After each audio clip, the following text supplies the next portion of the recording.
Sejam todos bem-vindos a mais um vídeo aqui no canal Falando de Tática. Hoje tem um Fla-Flu decisivo, um Fla-Flu de mata-mata, um Fla-Flu de semifinal do Campeonato Carioca. Tem muita coisa pra gente falar taticamente sobre esse jogo e tem coisa que inclusive vai além da tática, um duelo recheado aí de rivalidades. Tem bastante coisa pra gente abordar sobre essa partida que vai acontecer hoje no Maracanã às 21 horas. Então vamos fazer o seguinte, aquele nosso velho ritual. Deixa o like aí, que é muito importante. Se inscreve no canal. A vinheta é muito rapidinho. E na volta, vamos falar de Fla-Flu. Vamos falar de tática?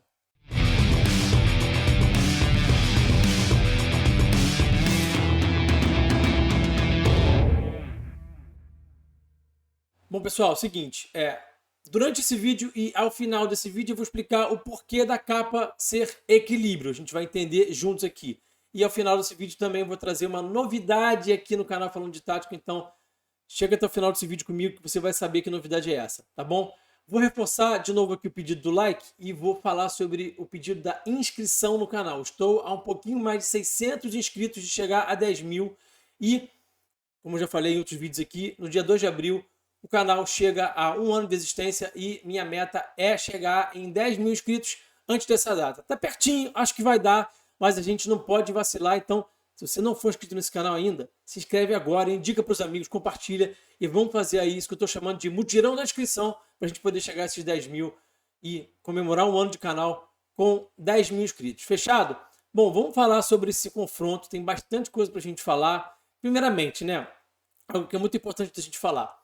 O Fluminense é um time muito forte, o trabalho do Fernando Diniz é muito bom, sob diversos aspectos. O time não foi campeão da Libertadores à toa. É um time que tem um futebol que, de fato, encanta a muita gente. Mas, se a gente for olhar para o aspecto defensivo, e for olhar com um pouco mais de profundidade, a gente percebe que o time tem problemas. O time não defende bem, né? Isso não torna o time do Fluminense uma porcaria de time, tá? Vamos só entender isso, que isso é importante. O time só não defende bem. Tem algumas situações que o time tem dificuldade, e eu quero apontar essas situações aqui primeiro para vocês, para a gente poder e desenvolvendo porque do Flamengo precisar ser um time equilibrado, né? Teve um confronto muito recente agora, né? O Flamengo ganhou de 2-0, então dá até pra gente transportar muita coisa do que aconteceu nesse jogo do 2-0 recente para esse jogo de hoje, né? Pra gente entender um pouco melhor o que o Flamengo precisa fazer. Então, vamos lá, vamos pro campo e bola, vamos olhar pro campo de jogo agora. Bom, primeira vulnerabilidade mais aparente, né, desse Fluminense, do Diniz, é a transição defensiva. Vocês estão vendo aí no cantinho da imagem esse desenho de um campinho aí escrito Fluminense, né? O que é isso? Eu vou explicar para vocês. Essa foi uma imagem ano passado que o Futuri divulgou aí sobre as zonas onde os times roubam a bola dos seus adversários. Então, o Fluminense rouba mais a bola próximo da baliza do seu adversário. Então, quanto mais vermelhinho tiver aí, mais o time rouba a bola, né? Quanto tiver mais rosinha, vai roubando menos, e quando tá branco é porque o time praticamente não rouba a bola naquela zona. Então, esse mais vermelhinho aqui, mais à direita, tá? É a baliza do adversário. O Fluminense ou rouba mais bola na baliza do adversário, pressionando, ou na própria baliza ali, onde está um pouquinho menos vermelho, já próximo do seu próprio gol. Tem aquela região rosa ali, que é a intermediária do adversário, digamos assim, né? E a sua própria intermediária tá branca, totalmente branca. O que isso quer dizer? Isso quer dizer que o Fluminense não consegue roubar bolas nessa zona do campo, que é a zona que mostra pra gente que o Fluminense sofre com transição defensiva, tá? O Fluminense de fato sofre com isso. Sofria em 23 e continua sofrendo em 24. Vamos olhar aqui para as imagens agora que a gente vai entender. Isso aqui é primeiro uma imagem de 23, tá?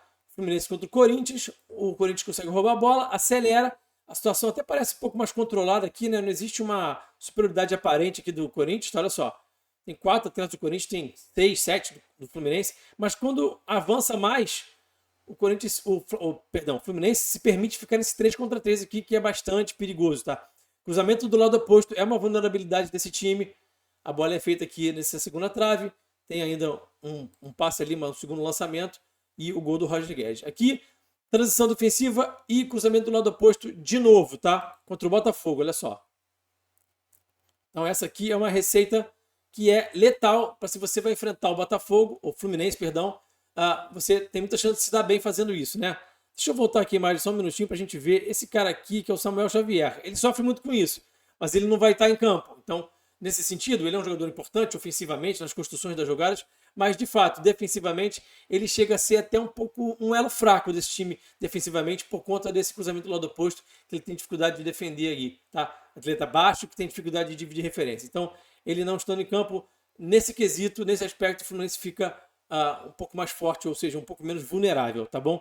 Ele de fato sofreu com isso. A gente vai lembrar, inclusive, do confronto do Flamengo do Fluminense, que eu apontei essa vulnerabilidade do Fluminense na Copa do Brasil no passado. O Flamengo acabou fazendo um gol no cruzamento que o Gerson faz. O Fabrício Bruno disputa no alto com o Samuel Xavier, ganha a bola, fica para o Arrascaeta. O Flamengo faz o primeiro gol ali naquele jogo de volta. Tá? Mais uma situação aqui de transição que eu quero mostrar para vocês. Olha só aqui o Botafogo conseguindo acelerar. Tem essa segunda bola aqui e uma rebatida errada aqui, né, da zaga. E o Fluminense toma esse gol aqui de fora da área, tá? Por que eu ressaltei esse gol de fora da área? Por causa disso aqui, ó. O Fluminense é o time que mais sofreu gols de fora da área no Campeonato Carioca. Tá com dificuldade de proteger a frente da sua área, que é uma área vital do campo, né? Aqui eu vou mostrar um lance que nem é no Campeonato Carioca, né? Que foi contra a LDU e que nem foi gol. Mas dá para evidenciar bem isso aqui, ó. Jogada ensaiada da LDU, escanteio batido para trás. O Fluminense com ninguém marcando aqui essa zona. Muita gente dentro da área. E aí fica vulnerável exatamente essa zona aqui, ó. E aí essa bola quase que entrou, tá? Parece que entrou, mas não entrou não, ó. Tá? Os jogadores da LDU ali, ó, botando a mão na cabeça ali, lamentando o fato dessa bola não ter entrado, porque ela passou muito perto. O Fluminense acabou tomando o gol da LDU de outra maneira, né? A gente vai mostrar já já. Aqui, de novo, a bola parada. A bola parada de escanteio melhorou um pouco.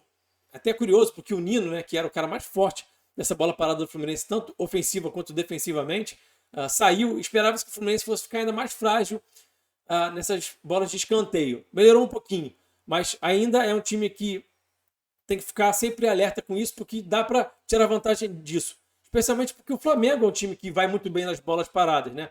O Flamengo vai muito bem tanto no contra-ataque, o Flamengo tem conseguido acelerar, a gente já viu ali o Fluminense sofrendo com contra-ataque. O Flamengo tem sido um time que consegue acelerar e também é um time que vai bem nas bolas aéreas, nessas bolas de escanteio, então dá para machucar legal esse time do Fernando Diniz dessas duas maneiras. Aqui de novo no Samuel Xavier, tá? De novo uma bola no segundo pau. Então, nesse sentido, dá para o torcedor tricolor agradecer o fato do Xavier não estar em campo, porque de fato, nessa situação específica, ele acaba sendo vulnerável. Aqui o gol da LDU, um gol de falta lateral, gol que não é de escanteio, mas é de bola alçada na área, e o Fluminense sofrendo um bocadinho com isso. O Fluminense que historicamente aí nesse trabalho do Diniz sofre um pouco com isso, né? Deixou o adversário tomar a frente ali, não fez muito bem a linha de impedimento.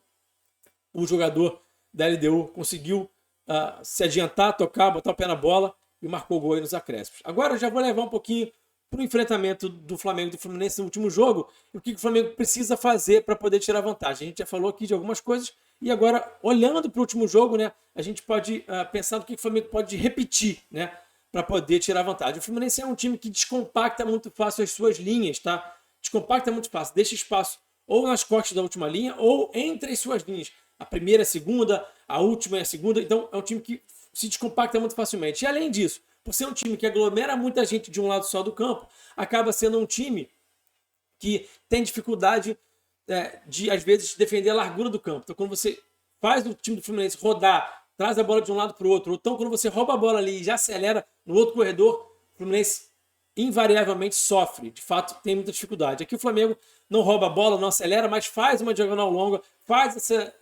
esse bloco de marcação do Fluminense balançar e o Fabrício espera que é o momento certo para poder achar essa bola aqui no Ayrton. O Flamengo que vinha fazendo muita bola longa, eu vou falar sobre essa bola longa já já.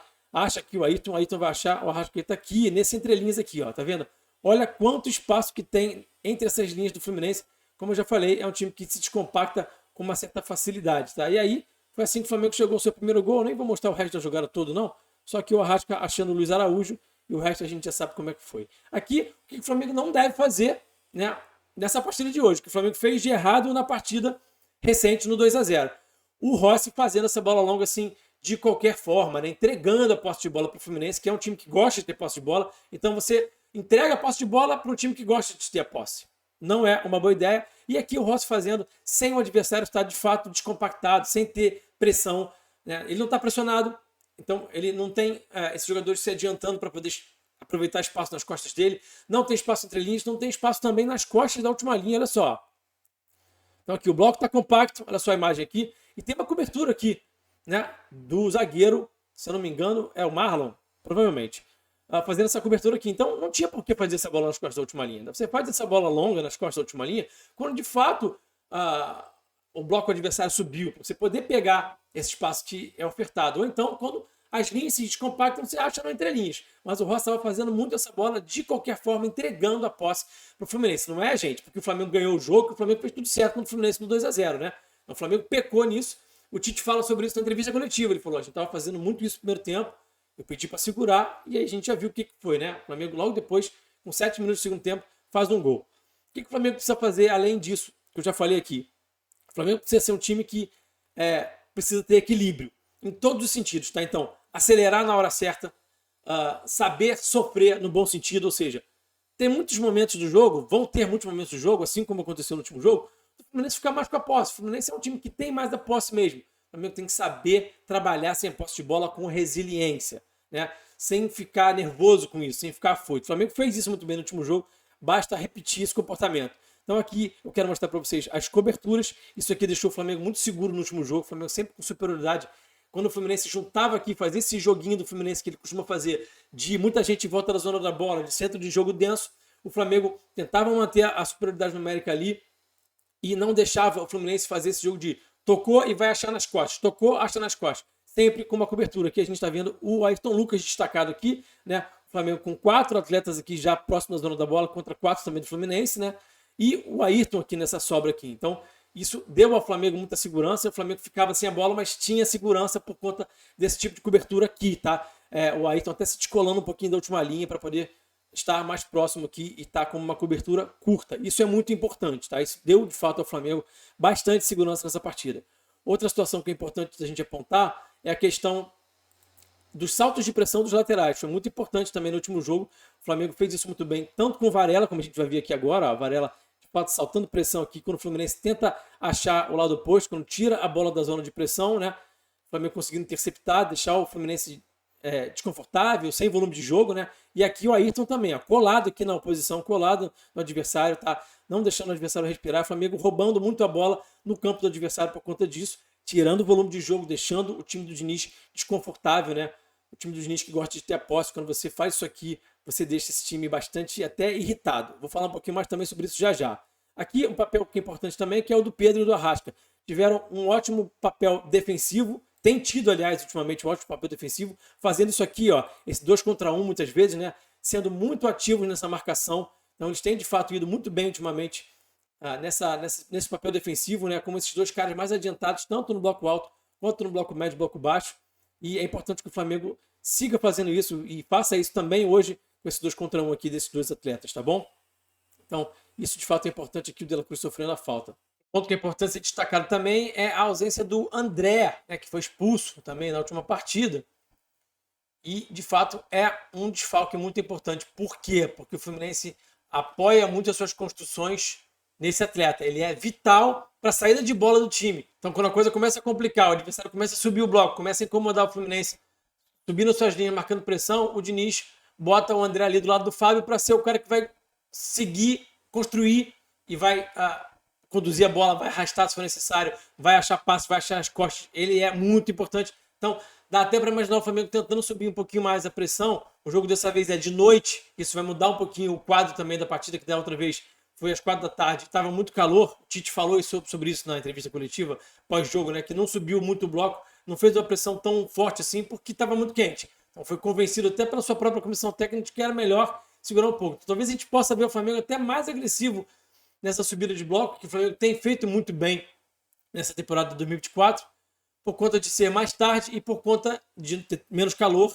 e também por conta de não ter o André. Então a gente pode ver o Flamengo fazendo isso, e é claro que eventualmente em alguns momentos o Flamengo vai baixar o bloco para poder também respirar um pouquinho, e aí também entra a questão do equilíbrio. Tem que saber a hora de subir o bloco, a hora de ficar no bloco médio, bloco baixo. Tem que saber a hora de rodar um pouco a posse com mais tranquilidade, achar o espaço entre linhas, achar o espaço nas costas da última linha, e a hora de atacar. Então tem que ter esse equilíbrio, tem que ser resiliente sem bola, né? Não pode ficar incomodado de ter menos a posse de bola. Isso é o equilíbrio. E também tem o equilíbrio aqui, ó, mental. Os Fla-Flus, muitos Fla-Flus recentemente foram muito tensos, né? Alguns jogadores entram já ligados no 220, alguns porque são assim mesmo, né? O caso do Felipe Melo. O Ganso, por exemplo, contra o Flamengo especificamente, ele se transforma, entra pilhadaço, pilha um juiz, arruma muita treta em campo com os jogadores do Flamengo. Então é muito importante o Flamengo também ter equilíbrio mental para não cair nesse tipo de provocação, para não deixar o jogo tenso. Por quê? Porque o jogo tenso ele fica nivelado por baixo. Jogadores nervosos dentro de campo, eles têm menos capacidade de tomar boas decisões, menos capacidade de se concentrar no que eles têm que fazer técnica e taticamente na partida. Então é muito importante manter o foco, manter o equilíbrio, tá? Para não deixar entrar nesse tipo de jogo muito nervoso, tá? Bom, vamos falar agora sobre a novidade nesse canal. É o seguinte, Laboratório do Futebol, vocês sabem que é parceiro aqui. E tem aqui no canal Falando de Tática os cursos do Laboratório do Futebol. O que eu estou trazendo agora para vocês é um combo de cursos do LabFoot. O que é isso? Vamos lá. Eu já anuncio aqui normalmente para vocês o Explorando o Jogo, certo? O que eu vou trazer agora? Além do Explorando o Jogo, num combo vai ter o Explorando o Jogo, o Edição de Vídeo, que é também um curso muito legal para você aprender a editar vídeo, e também o Minha Primeira Renda com o Futebol.